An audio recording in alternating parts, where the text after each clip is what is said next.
Welcome, everyone. I'm Lisa D'Amico, the curator of Childhood Unmuted, being hosted by the Cultural Alliance of Western Connecticut. And I am here today speaking with artist Karen Israel about the two pieces that she has in the exhibit. One is First Positions, and the other one is Holding Court. And they really are snapshots into childhood. And there's such a connection, I think, with your work in general and the viewer, because I think everybody can identify on some level with what you're depicting. And the fact that you do it with oil pastels, They're soft pastels, I'm not sorry, oil. soft pastels, Soft pastels. There's a difference. It's okay. more terrifying for many artists, including myself. I would before we talk about the specific pieces, I want to know about your journey with the material and your medium. Okay. So let's see, I'm 64, and about to be 65 in next year, but I started in my 40s and I didn't know that I could draw or paint. I was creative and kind of decorating and I liked my children's art projects a little too much probably. But at a certain point, I decided, okay, I'm going to go to the West Hartford Art League and take classes. And I started with watercolor, which is, when you really don't know how to draw, that's a ridiculous medium to start with. But I now love it and use it, with my pastels. I use it sometimes in combination. So I did that, and I did oil painting, and then I took drawing classes and I studied it.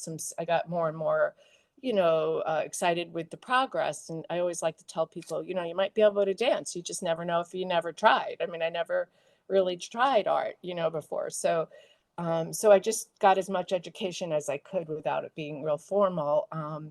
And in my journey, I think now it's probably close to 20 years, I'd say, that I started using pastel. I fell upon it like at one of I said, oh, let me see what this medium's like, and just love it because you can draw and paint at the same time. And there are so many surfaces to use pastel on that gives a different look depending on what you're going for and what you're using. So it's an exciting medium because it's not just one way to do it. There's many ways to apply it, but it's similar in application to oil paint in that you can always go lighter, So you start with the darks and you build up, and typically, but not always, there's a lot of layers that go into the pastels. So in Holding Court, I think there I was more direct. I'd actually just put the mark down, make the mark with the appropriate color and value where I wanted how I wanted the painting to develop. And that was done on a toned, sanded piece of paper. It's almost like sandpaper, only it's archival. And in First Positions, that was done differently. That was done with many layers on a French paper called La Carte, also sanded, but a vegetable sand. So it doesn't feel as gritty as, like, for instance, the other paper I use. So when you look at them closely, they're a little bit different in style, I guess, because of the paper used, I would say. And First Positions was older, by the way, and Holding Court is kind of newer. So years and years of when I did them.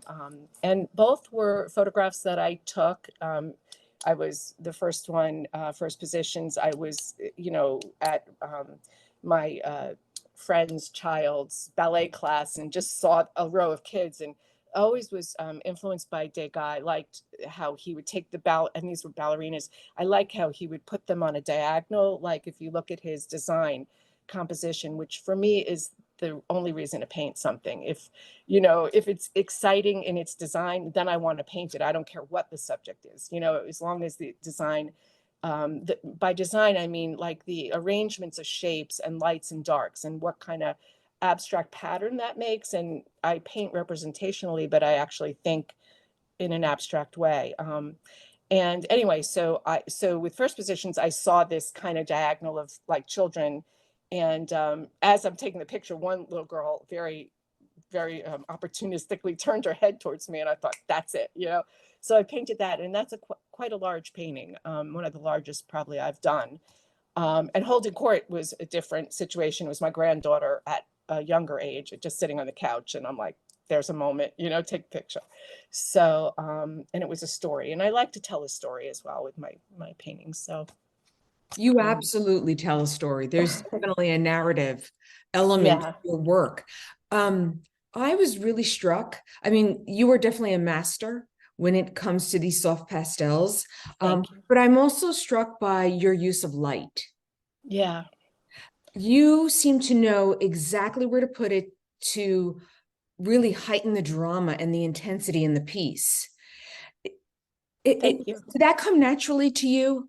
Yeah, the design part kind of did come naturally. It was for me, everybody has their struggle. My struggle was proportion, perspective, perspective and proportion, the two P's, which, I feel like now I can get, but I teach, all over. I used to, I mean, before this year, I was teaching a lot. I've kind of scaled back on how much I'm teaching for various reasons, but I am still running class. Like I teach at the West Hartford Art League, which feels like coming home to me because that's kind of where I started.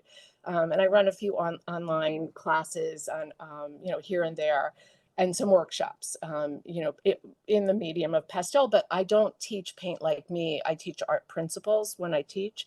So, regardless of the subject that I'm teaching, I'll talk about design and what makes a good design. I do a workshop where it's my favorite thing to teach because it's all about composition and design. And I have a whole slide presentation that I do showing other people's works and the great masters' works, and why these paintings, like you'd say, well, that's right in the middle. You're not supposed to put that object right in the middle, but this painting is amazing. Why does that work? And when you break it down, you start to understand how to break the rules, because Right. there are rules, but you're supposed to break them. You should break them. That's what I teach, and how I think when I go to my easel to paint. I don't necessarily, always think about where's my students will say, well, what's the focal point? That's a photographic term. I don't think in that way, yeah, I do think about that, and composition and light go together because it is about the abstract